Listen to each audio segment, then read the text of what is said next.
ጌታዬን ወጣለሁ ጤና ይስጥልን የተከበራችሁ ተመልካቾቻችን እነሆ በአማራ ሚዲያ ኮርፖሬሽንና በአማራ ክልል ገቢዎች ቢሮ በጋራ ትብብር የተዘጋጀ ወደ እናንተ የሚደርሰው ሳምንታዊ የገቢያችን መሰናዶ ተጀምሯል። በዛሬው የገቢያችን መሰናዶም አዲሱን የገቢ ግብር አዋጅና ተያያዥ ጉዳዮችን እያነሳን ቆይታ እናደርጋለን። ይህን በተመለከተም ማብራሪያዎችን እየሰጡና አብረውን ቆይታ የሚያደርጉት የአብከመ ገቢዎች ቢሮ ምክትል ኃላፊ አቶ ፍቅረ ማርያም ደጀኔ ናቸው። አቶ ፍቅረ ማርያም በተመልካቾቻችን ስም ስለ ጊዜዎት ከልብ አመሰግናለሁ። ምንም እጅግ አመሰግናለሁ። መልካም የገቢ ግብር አዋጅ ሲባል ምን ማለት ነው ከሚለው እንጀምር እስኪ አቶ ፍቅረ ማርያም። ጥሩ የገቢ ግብር አዋጅ ብለን ስንጠራ እንግዲህ በአሁኑ ሰዓት በተለይም ከ2017 አካባቢ ጀምሮ አዲሱ የጸደቀው የገቢ ግብር አዋጃችንን ይሆናል ማለት ነው። ይሄም 301 2017 ብለን የምንጠራውን የገቢ ግብር አዋጅ ይሆናል ማለት ነው። ይህ አዋጅ እንግዲህ እንደማንኛውም በሀገሪቱ ውስጥ እንዳሉ ወይም ደግሞ በክልሉ ውስጥ ታትመው እንደወጡት የዝክረ ህጎች አጠቃላይ ገቢን በሚመለከቱ ጉዳዮችም በተለይም ደግሞ ቀጥታ ግብር ብለን የምንጠራቸውን ወይም ቀጥታ ታክስ ብለን የምንጠራቸውን የታክስ አይነቶች የምናስተዳድርበት በዋናነት እዚህ ውስጥ ወደ 5 አካባቢ የሚሆኑ ሰንጠረዦችን ያማከለና የያዘ ነው። ይሄ እንዴት ይፈጸማል የሚሉትን ዝርዝር ሀሳቦችንና ሁኔታዎችን ጠቅልሎ እስከ መሸጋገሪያ ድንጋጌዎቹ የያዘውን አዋጅ እንግዲህ የገቢ ግብር አዋጅ ብለን እንጠራዋለን ማለት ነው። ከዚህ በፊት ነባር የገቢ ግብር አዋጅ አለ 241/2008 እና ከዛ አዋጅ የተለየ ምንድነው ያሆኑ ለምንድነው ማሻሻያ ያስፈልገበት የሚለውን ማንሳት እንችል ይሆን? መልካም የአማራ ክልል የገቢ ግብር አዋጅ 240/2008 እንግዲህ ወጥቶ ስራ ላይ መዋል ከጀመረ ወደ 10 ዓመት አካባቢ አልፎታል። ይህም በሚሆንበት ሰዓት ላይ በዛን ዘመን 2008 እና ከዛ በፊት በነበሩት ዘመናት የሀገሪቱ ብሎም ዓለም አቀፍ የንግድ ሁኔታው ምን ይመስል ነበረ፣ አሁን በተለይም ደግሞ አሁን በደረስንበት 2018 በእኛ አቆጣጠር ያለው አጠቃላይ የንግድ እንቅስቃሴው ምን ይመስላል የሚለውን የዋጀ ባለመሆኑ የነባሩ ገቢ ግብር አዋጅ ያንን ማዕከል ያደረገ በተለይም ደግሞ ከዚህ ከኤሌክትሮኒክ ንግድና ኤሌክትሮኒክ ግብይትን ማዕከል ያደረገ ከዚህ ከዲጂታል ማርኬት ጋር የተያያዘውን የሚዳስስ ባለመሆኑ በአዲሱ የገቢ ግብር አዋጅ ማሻሻል አስፈልጓል። እንደ ጥቅል ይህ አዋጅ እንግዲህ በተለይም ነባሩ አዋጅ ዝቅተኛ ገቢ ያለውን የህብረተሰብ ክፍል የሚያርፍበትን የገቢ ግብር ጫና በመቀነስ ረገድ ይሄኛው አዲሱ አዋጅ እጅግ በጣም በተሻለ መልኩ በተለይ ዝቅተኛውን የማህበረሰብ ክፍል ተጠቃሚ ሊያደርግ የሚችል አዋጅ ነው። በነገራችን ላይ አንድ ታክስ ጥሩ ባህሪ ያለው ተብሎ የሚወሰደው አንዱ ፍትሃዊ ሲሆን ነው። ፍትሃዊ ስንል እንግዲህ ዝቅተኛ ገቢ ያለው ዝቅተኛ ግብር መክፈል አለበት ብለን በጥቅል ደረጃ ያስቀመጥ ነው። ቢሆንም እንደ ጥቅል ይህንን መርህ ግን ያሳካ ነበሩ ብለን ከዚህ በፊት የነበረውን ከወስር ነው ያንን ያሳካ አልነበረም። ምክንያቱም የዛን ዘመን የገንዘብ የመግዛት አቅምና አሁን ላይ የደረስንበት የገንዘብ የመግዛት አቅም እኩል ባለመሆኑ አሁን ላይ በተለይም ዝቅተኛ ገቢ ያላቸውን የማህበረሰብ ክፍሎቻችንን በትክክል ተጠቃሚ ሊያደርግ በሚችል መልኩ አዲሱ አዋጅ ተዘጋጅቷል ማለት ነው። ሁለተኛውን የግብር መሰረትን አስፍተንበታል። አንዱ በዚህ በዲጂታል ማርኬት ላይ የነበረውን የሚዳስስ ባለመሆኑ ቀድሞ የነበረው አዋጅ አንዱ የግብር መሰረት ይሆናል ብለን የምናስበው ደግሞ በቀጣይ በዚህ የዲጂታል ማርኬት ውስጥ የተንቀሳቀሰውን የንግድ እንቅስቃሴ አንዱ የግብር መሰረትን ማስፋት የሚችል፣ ሁለተኛ ደግሞ የግብር ጫናው እየቀነሰ በሄደ ቁጥር ወደ ግብር መረቡ የሚገባውም የንግድ ማህበረሰብ ቁጥሩ እየጨመረ እየሰፋ የሚሄድ በመሆኑ የግብር መሰረቱን አስፍቷል ብለን መውሰድ እንችላለን። ሌላው በግብር ስርዓቱ ላይ የሚታዩ የፍትሃዊነት ችግሮችን ቅድም በመጀመሪያው ክፍል ላይ ለመጥቀስ እንደሞከርኩት አንዱ እነሱን አድሬስ የሚያደርግ በመሆኑ እንወስዳለን።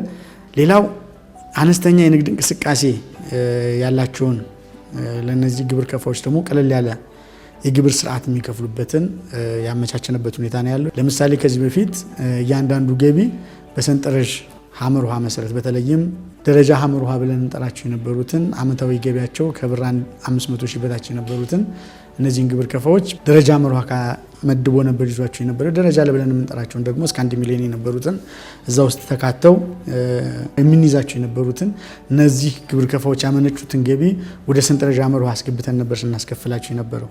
አሁን ላይ ግን በጥቅል ደረጃ ሐመር ውሃ የሚባል ግብር ከፋይ ቀርቶ ሁሉም ደረጃ ላይ ሆኑና በተለይም ደግሞ አመታዊ ገቢያቸው ከብር 2 ሚሊዮን በታች ዓመታዊ ሽያጭ ያከናወኑትን የንግድ ማህበረሰቦች እነሱን የሚያስተናግድ ይሆናል ማለት ነው። እነዚህን እንግዲህ በየክፍልፋዩ እየተከፋፈለ ከ2% እስከ 9% ባለ የቁርጥ የክፍያ ስርዓት የሚስተናገዱበትን አማራጭ የያዘ ቀለል ያለ የግብር አስተዳደር በተለይ እዚህ ንግድ ማህበረሰብ ውስጥ የሚካተተው እጅግ በጣም ከፍተኛ ቁጥር ያለው የንግድ ማህበረሰብ በመሆኑ እነዚህን ለማድረስ እንግዲህ ይህን አነስተኛ አማራጭ ወይም ደግሞ እነዚህን ቀለል ያለ የግብር ስርዓት እንድንከተል እድል የፈጠረልን ነው ማለት ነው። ሌላው እዚህ ላይ የምናገኘው እንግዲህ ካፒታልን በማቀናጀት ለኢንቨስትመንት ተግባር ለመዋል የሚደረግን ጥረት ያግዛል።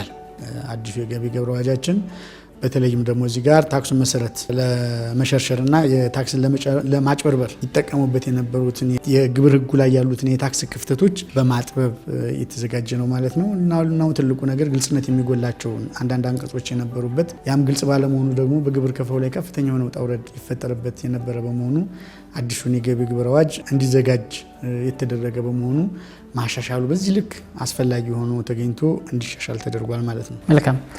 አሁን ካነሱልኝ ሀሳብ አንድ ጥያቄ ላንሳና በፊተኛው አዋጅ ግብር ከፋዮች በ3 ደረጃ ነበር የሚከፈሉ እንዳሉት በደረጃ መርኋ ለና ሀሌታዋ ደረጃ መርኋ ቁርጥ ግብር ነበር የሚከፍሉት፣ ደረጃ ለዎች በደረሰኝ ነበር፣ ደረጃ ሀሌታዋ ደግሞ የባት ግብር ከፋዮች ጭምር ነበሩና አሁን ሁሉም ወደ ደረጃ ለ ሲጠቃለሉ ደረጃ መርኋ የነበሩት ደረጃ ለሚባሉት በሙሉ የቁርጥ ግብር ነው የሚከፍሉ ወይስ በምን አይነት መንገድ ነው የሚስተናገዱት? እነዚህ ግብር ከፋዮች ላይ ከዚህ በፊት ምን አብሮ ተደራቢ ጫና ነበረባቸው? ከሚከፍሉት ቀጥታ ግብር በተዘዋዋሪ ደረጃ ሀሌታ ሲሆኑ የተጨማሪ እሴት ታክስ ተመዝጋቢ ናቸው። ከዛ ውጭ ያሉት ደረጃ አለውና ደረጃ መርኋ ግብር ከፋዮች የምንላቸው ግን የ2% ተርኖቨር ታክስ ተጨማሪ ክፍያ ይከፍሉ የነበረ በመሆኑ አንዱ ይህንን አስቀርቶላቸዋል። ሁለተኛው ያገኙት ዓመታዊ ገቢ በቀጥታ የትሄድ ነበረ። ለዘርፉ የተቀመጠ የትርፍ መቶ መተመኛ አለ። ያንን የትርፍ መቶ መተመኛ እንግዲህ እንደየአካባቢው የሚለያይ ቢሆንም በተቻለ መጠን ወጥነት ለማድረግ ጥረት ይደረጋል እንደ ሀገር። ግን በአንዳንድ አካባቢ የየራሳቸው የሚያዘጋጁት ያለ በመሆኑ ወጥነት አይኖረውም ነበር። ስለዚህ ይህም በንግዱ ማህበረሰብ መካከል የሚፈጥረው የፍትሐዊነት ነበረ። እዛ ከተገባ በኋላ በቀጥታ የተገኘውን ገቢ የት ይዘን እንመጣ ነበረ? ወደ ሰንጠረዥ ይዘን እንገባ ነበር። ወደ ሰንጠረዥ መርኋ ብለን የምንጠራው ማለት ነው። እና ይህንን ያስቀርቶ አሁን ምንድን የሆነው ከብር 2 ሚሊዮን በታች ዓመታዊ እንቅስቃሴ ያንቀሳቀሱትን በቀጥታ በመካከል የተከፋፈሉ የገቢ መጠኖች አሉ። በእነዚያ የገቢ መጠኖች ከ2% እስከ 9% ድረስ ተግባራዊ የሚደረግበት ሁኔታ ያለ በመሆኑ አሁን ዓመታዊ ቀን ገቢያቸው ይጠናል። እነዚህ ግብር ከፋዮች የሚከፍሉት ቀጥታ የንግድ ትርፍ ገቢ ግብር ብቻ ይሆናል ማለት ነው። የቁርጥ ግብር ብለን አጥምተን በዛ በአመቱ ባገኙት ገቢ ላይ በቀጥታ አጠቃላይ የንግድ ዘርፍ አለን።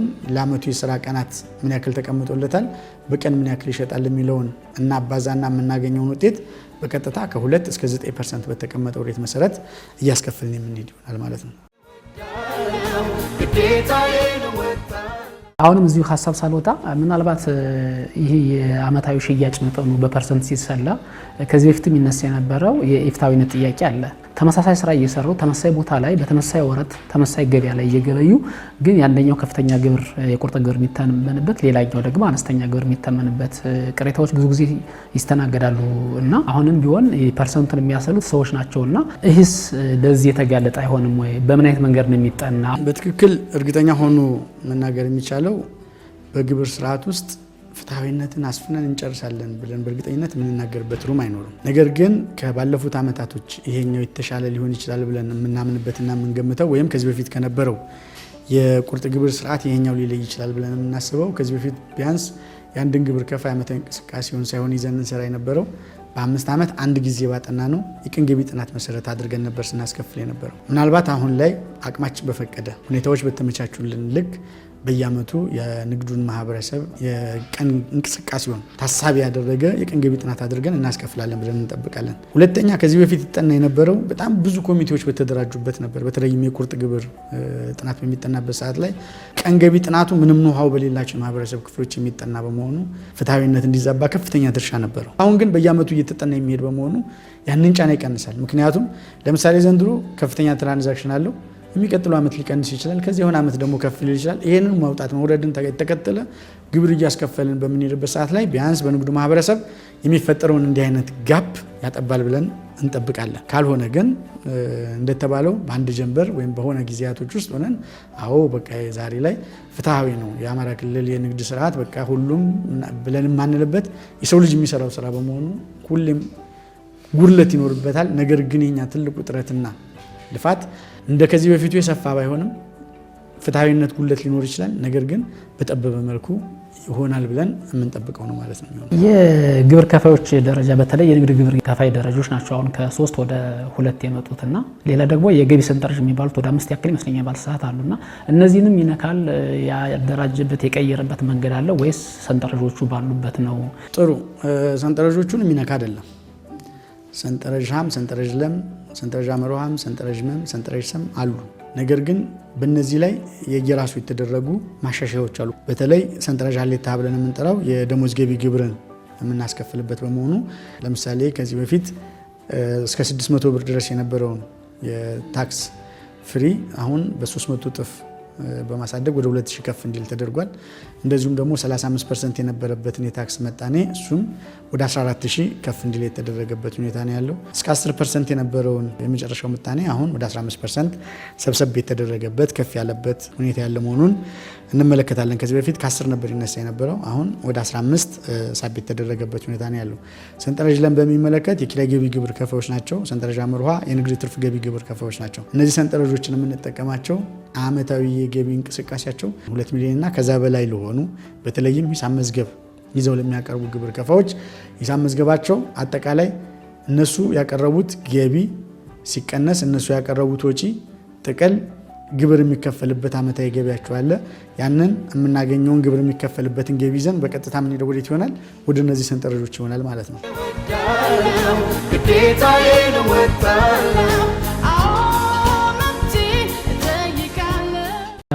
ስለዚህ የገቢ ግብር አዋጁ መሻሻሉ ለገቢ ሰብሳቢ ተቋሙ ሆነ ለከፋዩ ያለው ፋይዳ ምንድነው? የገቢ ግብር እንግዲህ አዋጁ ሲሻሻል የአዋጁ አጠቃላይ ገጽታዎች ምን ይመስላሉ ብለን አሁን ከጀመርንበት ሀሳብ ብንነሳ እንግዲህ ሰንጠረዡ ላይ ሰንጠረዥ ሀ፣ ሰንጠረዥ ለ፣ ሰንጠረዥ አመርሃ እንደዚሁም ደግሞ ሰንጠረዥ መ ሌሎች በእነዚህ ሰንጠረዦች የማይስተናገዱ የንግድ አይነቶች እዛ ውስጥ አስገብተን የምንመለከታቸው ነበሩ። እነዚህ ገቢዎች እንግዲህ በተለይም የነባሩ በኃይለ ሥላሴ የተዘጋጀ እናት አዋጅ ብለን የምንጠራው አዋጅ ነበረን። ከዛ በኋላ በደርግ የተወሰነ ማሻሻያዎች ተደረገበት እስከ ተወሰነ ጊዜ ድረስ እንዲቆይ ተደረገ። ከዛ በኋላ በ1987 ዓመተ ምህረት በተለይም በሽግግር መንግስቱ በደርግ ጊዜ የነበረውን የገቢ ግብር አዋጅ የተወሰነ ማሻሻያ ተደርጎ 1994 ዓመተ ምህረት ወጥነት ያለው አዲስ የገቢ ግብር አዋጅ እንዲወጣ ተደርጎ አዳዲስ የንግድ መሰረቶች እንዲካተቱበት ተደርጎ ወደ ተግባር የተገባበት ነበር የነበረው። ይህም በሚወጣበት ሰዓት ላይ እንግዲህ አንድ ብራኬት ነበር የነበረው። ያው ቅድም ለማንሳት እንደሞከር ነው በፊት 120 ብር ነበር ታክስ ፍሪ የነበረው። ከዛ 150 እያለ መጣ። አሁን በተለይ 2008ን ስናሻሽል ወደ 600 ብር አሳድገናት የነበረውን በኋላ ወደ 2000 አድርገን ለማስከፈል ጥረት የተደረገበት ሁኔታ ነው ያለው። እዚህ ውስጥ እንግዲህ በተለይም ሳናነሳ የምናልፋቸው እነዚህ ሶል ፕሮፕራይተር ብለን የምንጠራቸው ወይም በግል ተሰማርተው የሚሰሩ ግብር ከፋዎችን ብለን የምንጠራቸውን እስከ 2 ሚሊዮን ብር ድረስ ዓመታዊ እንቅስቃሴ ያላቸውን ቅድም እንዳነሳ ነው ከ2% እስከ 9% እንዲካተቱ የተደረገበትም በዚህ በአዲሱ የገቢ ግብር አዋጅ ይህም በጣም አንድ በጠንካራ ጎኑ የምንወስደው ነው። በነገራችን ላይ የፌዴራል ገንዘብ ሚኒስቴር አዲሱን አዋጅ ሲያወጣ ራሱን አስችሎ ማሻሻያ አዋጅ ብሎ አስቀመጠ። እንደገና ደግሞ ነባሩ አዋጅ 979 ብሎ የተቀመጠ 2008 አለ። ሁለቱ አዋጆች ጎን ለጎን ተቀምጠው ነው ተግባር የሚፈጸምበት የአዲሱ ማሻሻያ አዋጅ። እንደ አማራ ክልል ግን ምንድን ያደረግነው ነባሩን አዋጅ 242/2008 እና በአዲስ ክልሉ ያሻሻለ ወይም በፌዴራል ተሻሽለው የመጡትን አዋጆች በቀጥታ አምጥተን የትን ያስገባናቸው ከነባሩ አዋጅ ጋር እንዲዋሃዱ አድርገናቸዋል። በዚህ መሰረት በአዋጁ አንቀጽ 2 ንዑስ አንቀጽ 33 መሰረት የዲጂታል ይዘት ፈጠራ ብለን የምንጠራውን እንግዲህ በተለይም ከዩቲዩብ ከማህበራዊ ሚዲያ በኢንተርኔት ከሚሰራጩ መረጃዎች ወይም ፖድካስት ብለን የምንጠራው እንደዚሁም በኢንተርኔት ከሚፈጸም የኦንላይን ግብይትና እነዚህን መሰል ነገሮችን ደግሞ በተለይም እነዚህ የግል አሁን በአሁኑ ሰዓት በከፍተኛ ሁኔታ እነ ቲክታክን ብንወስድ እነ ዩቲዩብን ኢንስታግራምን ብንወስድ እንዲሁም አንዳንዴ አሁን ቴሌግራምንም ጨምሮ እንደ ማስታወቂያ የሚጠቀሙ አሉ። ይህንን ደግሞ በእነዚህ ገጾቻቸው ላይ በማስታወቃቸው አንዳንድ ድርጅቶች ከፍተኛ የሆነ ገንዘብ ይህን ስራ ላይ የሚሰሩ ይከፍላሉ። ለከፈሉት ተቋማቶች ቢያንስ ወጪውን አውጥተውታልና እንደ ወጪ ትሪት ሊደረጉበት በሚያስችላቸው እነዛም ደግሞ ይህንን ገቢ ያገኙ አካላቶች የሚፈለግባቸውን ገቢ መክፈል እንዲችሉ እንዳጠቃላይ ከነዚህ ዘርፍ ያገኙትን አጠቃላይ ገቢ ለታክስ ባለስልጣኑ በአመቱ መጨረሻ ላይ እየከፈሉ እያሳወቁ እንዲሄዱ የሚደረግበት ስርዓት እንዲኖር ያስቻለ አዋጅ ነው ማለት ነው። ሌላው ከዲጂታል አገልግሎት ለምሳሌ የተለያዩ ሚዲያዎች ከሳተላይት ኪራይ ይፈጽማሉ። ከዛ በኋላ የትራንስሚሽን ስራ ይሰራሉ። ከፍተኛ የሆነ ሀብት ጀነሬት ያደርጋሉ። ነገር ግን ይህንን ከዲጂታል አገልግሎት ከሚያገኙት ገቢ እስካሁን ድረስ እንደ መንግስት ምንም እየጠየቅን ገቢ እያስከፈልን ባለመሆኑ በቀጣይ እንግዲህ እነዚህን የግብር ከፋዎች ተደራሽ ሆነን የምናስከፍልበት ስርዓት ይኖራል ማለት ነው። ሌላውና ትልቁ የአዲሱ የገቢ ግብር አዋጅ ይዞልን የመጣው በረከት አነስተኛ አማራጭ ብለን የምንጠራው ወይም ደግሞ የመጨረሻዋ የፕሮፊት ማርጅን ብለን የምንጠራት አንድ ሰው በጥቅል የንግዱን እንቅስቃሴ ካካሄደበት ከ2.5 በታች ፕሮፊት ሊኖረው አይገባም። ካልሆነ ይሄንን ሆኖ የሚንቀሳቀስ ድርጅት ከሆነ ለጽድቅ የተቋቋመ ወይ ደግሞ እንደ በጎ አድራጎት ተቋም ይቆጠራል እንጂ ንግድ ውስጥ ነኝ ብሎ የሚያስብ ከሆነ ሳያውቅ እየከሰረም ከሆነ ፈጥኖ ወደ ትርፋማነት እንዲገባ፣ ሆን ብሎ እያጭበረበረም ደግሞ ከሆነ አትሊስት ከዚህ የሚፈለግበትንና የሚጠበቅበትን ማዋጣት ስለሚኖርበት የአነስተኛ አማራጭ ብለን የምንወስደውን እንዲከፍሉ የተደረገበት ሁኔታ ነው ያለው። እንደው ዝም ብሎ ለማሳያ ያክል ወስደን ብንመለከት አማራ ክልል ላይ ወደ 39941 የሚሆኑ ታክስ ከፋዎች ነበሩ። ከነዚህ ውስጥ 24279 ወይም 61% የሚሆኑት ግብር ከፋዎች ዜሮ ሪፖርት የሚያቀርቡ ናቸው፣ ኪሳራ የሚያቀርቡ ናቸው። ይሄ ደግሞ ለአንድ ዓመት ለሁለት ዓመት አይደለም፣ በተከታታይ ዓመታት ወደ 5 ዓመት ወደ ኋላ ሄደን ቼክ ለማድረግ ሞከርን።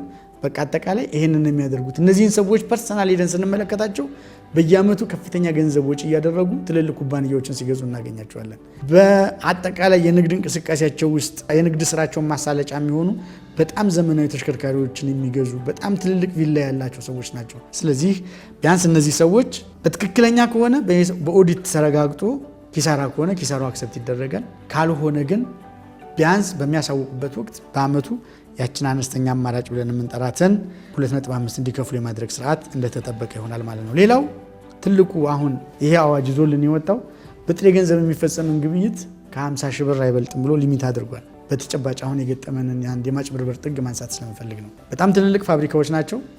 አነስተኛ ነጋዴዎች ከዚህኛ ክልል ላይ ያሉ ቲን ነንበራቸውን ይወስዳሉ፣ ለተለያዩ ተቋማቶች ሽያጭ ይፈጽማሉ። ነገር ግን የአንዱን ግብር ከፋይ ቲን በመውሰድ በመጠቀም ለተለያዩ ተቋማቶች ሽያጭ ይፈጽማሉ። በኋላ ግብይት መረጃ ሲጠየቅ ፍቅረ ማርያም ከኔ ይሄን ያክል ግብይት ፈጽሟል፣ አንድ ወቅት ከነሱ ጋር ግዢ ፈጽሜ ሊሆን ይችላል። ነገር ግን እኔ በህልሜም በሆኔም አስቤው ቆጥሬው የማላቀውን ትራንዛክሽን ፍቅረ ማርያም ፈጽሟል ተብሎ በስሜ ይላካል። ስለዚህ ኦኬ ከናንተ ፈጸመ፣ አዎ ፍቅረ ማርያም ከናንተ ጋር ግብይቱን ከፈጸመ በሉ በባንክ ያስተላለፈበትን አምጡ ብለን ስንጠይቅ 4 ሚሊዮን ብር በካሽ ተቀብያለሁ የሚል ድርጅት ገጥሞናል። ስለዚህ አሁን ቢያንስ እንደነዚህ አይነት ያልተገባ በደል የሚደርስባቸውን የማህበረሰብ ክፍሎቻችንን ሊታደግልን በሚችል አጠቃላይ ግብይቱ የቀን ትራንዛክሽኑ 50 ሺህ ብር በላይ በጥሬ ገንዘብ መክፈል የማይቻልበት ሁኔታ ነው ያለው ማለት ነው። እንደ ጥቅል በምንድን ይሆናል ማለት ነው እንቅስቃሴው ኤሌክትሮኒክ ወይም ደግሞ የባንክ ስርዓትን ተከትሎ ይሆናል ማለት ነው ግብይቱ። ይሄ በሚሆንበት ሰዓት አንድ ገዥን እንታደግበታለን፣ 2 ሻጭን እንታደግበታለን፣ 3 እንደ መንግስትም ደግሞ ትክክለኛውን የንግድ እንቅስቃሴ እንድናውቅ እድል የሚፈጥርልን በመሆኑ ይሄን እንዳንድ በረከት ብለን የምንወስድ ይሆናል ማለት ነው። የመጨረሻው በዚህ ስርዓት ውስጥ አንድ ጥሩ ነገር ይዞልን መጣ ብለን የምናስበው የቅድመ ግብር መክፈልን ወይም ደግሞ በየሩብ ዓመቱ 25% በአመቱ መጨረሻ ላይ አምና የከፈለውን ለምሳሌ 2017 ላይ አሳውቆ የከፈለውን በየሩብ ዓመቱ እየቆራረጠ 25% እየከፈለ እንዲመጣ የሚያበረታታ ህግ ነው አዲሱ ህግ። የቁርጥ ግብር ከፋዎቻችንን ወይም ደግሞ ደረጃ ለብለን የምናስባቸውን ወይም ደግሞ ሂሳብ መዝገብ እንዲይዙ የማይገደዱትም አምና ያሳወቁትን 1/4ኛውን እየከፈሉ ይመጣሉ። አመቱ መጨረሻ ላይ እኛ ጥንተን በደረስንበት ገቢያቸው ላይ ቆመን እንዲከፍሉ ስናደርግ የሚያንስ ከሆነ እናስከፍላቸዋለን፣ በቂ ከሆነ በትክክል እንቀበላለን፣ ተመላሽ የሚሆንላቸው ከሆነ ኢሚዲየትሊ የምንመልስላቸው ስርዓት ይኖራል ማለት ነው። ይህን አዋጅ በማሻሻላችን እንግዲህ ልናገኝ የምንችላቸው ጠቀሜታዎች ምንድን ናቸው ብለን ትንሽ እነዚህ ነገሮች ላይ ብናነሳ ኢንቨስትመንትን ያበረታታል። ምክንያቱም የጥሬ ገንዘብን ሆርድ አድርጎ የሚያስቀምጥ ባለመሆኑ፣ በስራቸውም ላይ ነፃነትን የሚሰጥ በመሆኑ እንዲህ ከሰትብኝ ይሆን ብሎ ስጋት እንዳይኖርባቸው ከዚህ አሁን ከሐሰተኛ ግዥ ፈጽሜ ምን ይሆን እንዲህ አይነት ጭንቀቶች ይፈጥር የነበረባቸው በመሆኑ ያንን በማድረጉ በተወሰነ መልኩ ይህንን ጫና ቀንሶላቸዋል። የአነስተኛ ንግድ ስራ ላይ ያለውን አስተዳደራዊ ወጪን አስተዳደራዊ ጫናን የቀነሰ የገቢ ግብር አዋጅ በመሆኑ ይሄም በመልካምነቱ የምንወስድ ይሆናል ማለት ነው። በቅርቡ ቢሮ አጠቃላይ ከወረዳ እስከ ክልል ባሉ የቢሮ መዋቅራዊ አስተዳደር ሰራተኞችና ባለሙያዎች ከ2139 በላይ ለሚሆኑ ሰራተኞች ስልጠና ለመስጠት አቅዶ ከ2000 በላይ ለሚሆኑ ስልጠና ሰጥቷልና ይህን ስልጠና ለመስጠት የታቀደበት ዋናው ምክንያቱ ያስፈልገበት ተጨባጭ ሁኔታና ከስልጠናው በኋላ ልናሳካ የምንችለው ግብ ምንድነው የሚለውን እናንሳ እስኪ። የመጀመሪያው የዚህ ስልጠና ይዘቱን ስንቀርጽ አዳዲስ አዋጆች እንደ ሀገርም እንደ ክልልም የጸደቁበት ሁኔታ ነው ያለው። በፌዴራል ደረጃ የተጨማሪ እሴት ታክስ አዋጅ የጸደቀበት ሁኔታ ነው ያለው። በክልላችን ደረጃ ደግሞ የኤክሳይዝ ታክስ አዋጅ፣ የገቢ ግብር አዋጅ፣ የቴምብር ቀረጥ አዋጅ በተለይም የቴምብር ቀረጥ በ1991 ዓ.ም ወጥቶ የነበረ አዋጅ ነው። እንግዲህ አሁን በ2018 ከ27 ዓመት በኋላ ኦልሞስት እንደዛ አካባቢ ይመስለኛል ትክክለኛ ቁጥሩን ባሊስ ከዛ በኋላ የተሻሻለ አዋጅ በመኖሩ ይህንን ማዕከል ያደረገ የአጠቃላይ የጽንሰ ሀሳብ ስልጠና በሁሉም የስልጠና ማዕከላቶቻችን ለጥቅል ሁሉም ሰልጣኝ ባለበት የሁለት ቀን ስልጠና እንዲሰጥን የተደረገው። ይሄ ከተደረገ በኋላ ምንድነው የሚቀጥለው ስቴፕ? ሁሉንም ሰልጣኞች በየስራ ሂደቶቻቸው 10 የስራ ሂደት ነው ይህን ስልጠና የጠራው።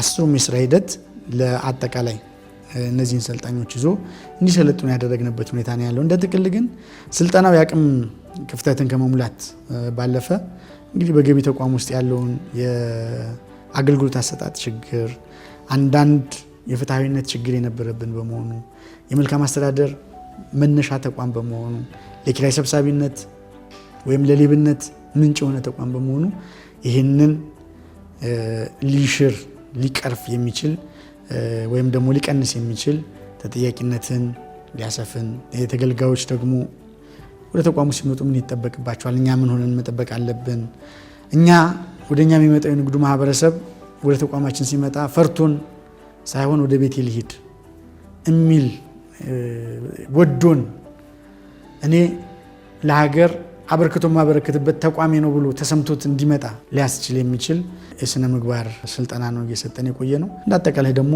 በ10ሩም የስራ ሂደቶች ደግሞ ቴክኒካል አወሳሰን ባለሙያው እንዴት ይወስናል፣ የክትትል ባለሙያው እንዴት ያጠናል፣ እቅድ እንዴት ያቅዳል፣ የኢንተለጀንስ ባለሙያዎችን እንዴት ይከታተላል፣ ግብር ትምህርት ላይ አስተምሮ ስራችን መምሰል አለበት፣ የሰው ሀብት ልማት ስራችን ላይ መመሪያዎችን በትክክል በውል ተገንዝቦ በማስፈጸም ረገድ የኛ ድርሻ እንዴት እየተወጣን ነው፣ ከመረጃ ቴክኖሎጂ አዲሱን አሁን የደረስንበትን የኢታክስ ብለን የምንጠራው እንደዚሁም ደግሞ ዳታ ዌርሃውስ ላይ ካለው የንግድ እንቅስቃሴ አይቶ ደግፎ እንዲያበቁ እንዲያሰለጥኑ ለማድረግ በሚያስችል መልኩ ስልጠናው እንዲሰጥ የተደረገበት ሁኔታ ነው ያለው።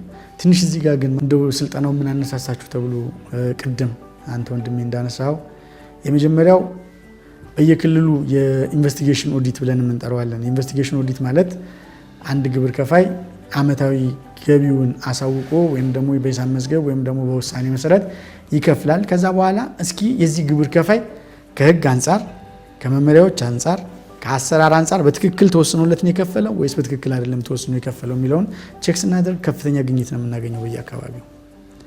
ቅድምም አንተን በመግቢያ ስታነሳ እንደነበረው የቀን ገቢ ሲጠና ጎን ለጎን እኩል ወጥተው አይተው አጥንተው የሚመጡበት መንገድ እጅግ በጣም የተለያየ የሚሆንበት፣ ለክትትል ውጡ ብለን ስንልክ ክትትል ወጥተው ተከታትለው ሲመጡ አንዱ በትክክል መንግስታዊ ኃላፊነቱን ተሸክሞ ወጥቶ መንግስታዊ ግዴታውን ተወጥቶ ሲመጣ፣ አንዳንዱ ደግሞ የተቋሙንም ስነ ምግባር በማይመጥን መልኩ የክልላችን ህዝብ የስነ ምግባር ልዕልና ከደረሰበት የማይመጥን ድርጊት ፈጽሞ የሚመጡ ስለነበሩ እነዚህን እንዴት እናቀራርባቸው? የባለሙያው የአመራሩ የመፈጸም አቅሙ ኮምፕሊትሊ የተለያየ ነው። አንድ ወቅት 6 ያወሳሰን ባለሙያዎችን አመጣን፣ አንድ ኬስ ሰጠንና ወስኑ ብለን ሰጠናቸው። 6 የተለያየ መልስ፣ 6ቱም የተለያየ ሆኖ ያገኘንበት በመሆኑ ስለዚህ እነዚህን ሰልጣኞች ወደ አንድ ማዕከል ሳባ አድርጎ በተለይ በእንደዚህ አይነት መልኩ መንግስት የሚያጣውን፣ ሌላው ግን ከባዱ ነገር ያላግባብ ማህበረሰቡ ላይ የሚጫነውን ጫና ለማስቀረት በሚያስችል መልኩ ህግን እንዴት ነው ተግባራዊ ማድረግ ያለብን? አመራሩ ሲወስን በትክክል አውቆት ገብቶት ነው የሚወስነው ወይስ? በነገራችን ላይ የገቢ ተቋም አመራር እንደ ማንኛውም አመራር መጥቶ ፖለቲካዊ ውሳኔ የሚሰጥበት ተቋም አይደለም፣ ቴክኒካል ውሳኔ የሚሰጥበት ተቋም ነው።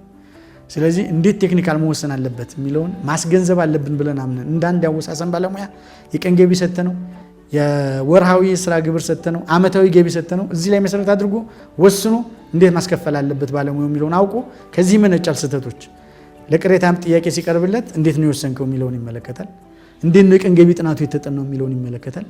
እነዚህን አጠቃላይ ኦቨርኦል ውሳኔ ለመስጠት በሚያስችለው መልኩ ወደ ስልጠና የገባንበት ሁኔታ ነው ያለው ማለት ነው። ከዚህ ስልጠና ምን ውጤት ተጠብቁ ነበር ወይስ ምንድነው አሁን የምንጠብቀው እና ምን ተፈጸመ የሚለውን እንግዲህ ቅድም መሀል ላይ እንዳነሳሁት ይሄ ስልጠና ለመጨረሻ ጊዜ እንግዲህ 2003 ላይ ነው ሰተን የወጣ ነው።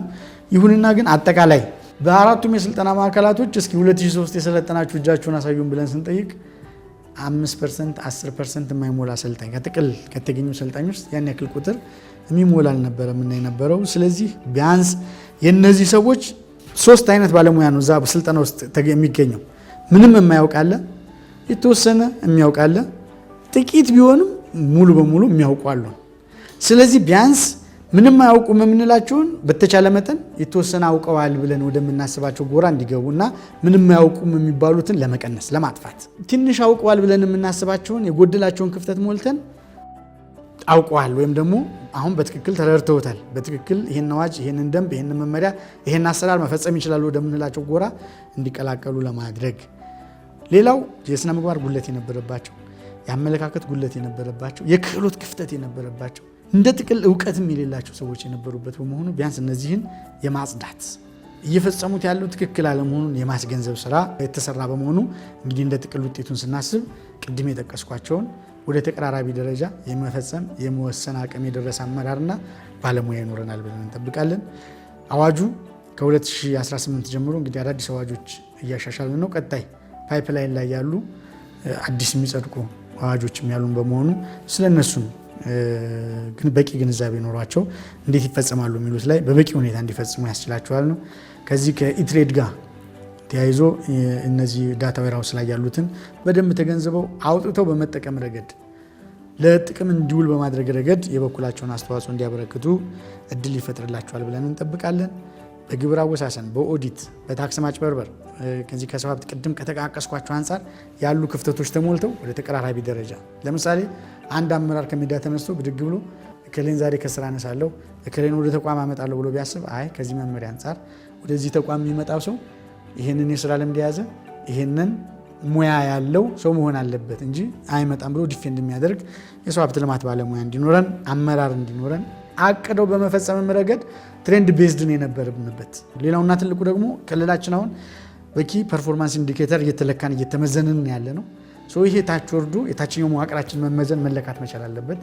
ስለዚህ እንዴት እንለካለን የልኬት ውጤታችንስ እንዴት እናገኛለን የሚለውንም በዛው ልክ እንዲይዙ ያስቻለ ስልጠና ያደረግንበት ሁኔታ ነው ያለው። ቅድም እንዳነሳሁት በተለያዩ ክልሎች አንድ ህግ ይዘን የተለያየ ውሳኔ እንወስን ስለነበረ ይህንንም ወደ ተቀራረበ ደረጃ የሚያመጣ ነው። በትልቁ አማራ ክልል እንግዲህ ከመደበኛ ወደ 84.87 አካባቢ ከከተማ አገልግሎት ወደ 15.5 ቢሊዮን ብር እንሰበስባለን ብለን በቅድ ይዘናል። ስለዚህ እቅድ ሊሳካ የሚችለው ደግሞ ተለወጠ እሳቤ ባለው አመራርና ባለሙያ ሲመራ በመሆኑ የነሱን አመለካከትና ክህሎት በማጎልበት በማሳደግ ውጤታማ ስራ ሰርተን እንዳልነው ይሄ እቅድ እንዲሳካ የበኩላቸውን አበርክቶ ያበረክታሉ ብለን የገባንበት ሁኔታ ነው ያለው። እንግዲህ አስፈላጊነቱን ወስደን ካየን ታክስን በበቂ እውቀት በክህሎትና በስነ ምግባር መሰብሰብ አለበት ብለን ይዘናል።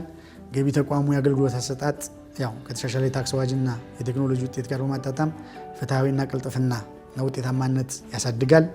የተሻሻሉ አዳዲስ አዋጅ ተሻሽሏል። አሁን እሱን ተከትሎ ደንብ ይሻሻላል፣ መመሪያ ይወጣል። እነዚህም በትክክል ይተገበራሉ ብለን እንጠብቃለን። የግብር አስተዳደር ስርዓቱም እንግዲህ ከሌብነት በጸዳ መልኩ ይፈጸማል ብለን የምናስበው ሆኖ ጥቅል ቅድም እንዳነሳሁት 2018 በመደበኛ የሚያስቀመጥ ነው፣ ግቡን ይመታል። በከተማ አገልግሎት የሚያስቀመጥ ነው፣ ግቡን ያሳካል ብለን በመጠበቅ ነው እንግዲህ የገባ ነው። ቅድም ካነሳልኝ አንጻር አሁን ምንድነው የተገኘው ውጤት ብለን ከተነሳን በማሳወቅ ረገድ ኦልሞስት በስልጠና ሂደት ውስጥ ባለፉት ዘንድ ተመሳሳይነት ሊኖረው ይችላል ብለን ባሰብነው መልኩ በእውቀት አቀራርበናል። በክህሎት ረገድ ማቀራረብ ይጠይቀን ነበረ። በተለይ በ3 ካታጎሪ የነበሩትን ባለሙያዎችና አመራሮች ወደ 2 የማጥበብ ስራ ሰርተናል ብለን እናስባለን። ሌላው የአመለካከት አንድነት እንዲፈጠር አድርገናል። አሁን ከስልጠና ከተመለሰ በኋላ ቆጭቶት ክልል ይሄ ያስፈልገዋል ይሄ ይገባዋል ብሎ የሚሰራ አመራር ባለሙያ መፍጠር ትችለናል። እንደው ዝም ብለን እንደማሳያ ቅዳሜ ጠዋት መደበኛ ሰዓታችን ነው ለኛ። ቅዳሜ ከሰዓትና እሁድን እስኪ ስራ ቀን እናድርገውና የንግዱ ማህበረሰባችንን እናገልግል ብለን አጭር ዲክላሬሽን ዓርብ ዕለት 3 ሰዓት በኋላ መልእክት ተላለፈ።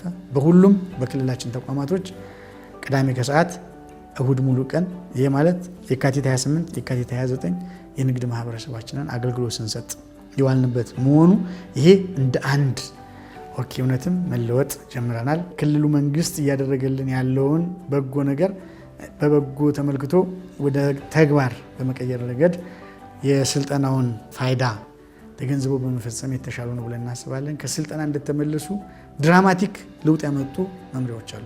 በእልህ ገብተው ስራ ሰርተው አፈጻጸማቸው በፊት በቀይ ይፈረጁ የነበሩ ወደ አረንጓዴ እንደው እንዲያን ወደ ቢጫ ቆጭቶት የሚሰራ አመራርና ባለሙያ በመፍጠር ረገድ ተሳክቶልናል ብለን እናስባለን።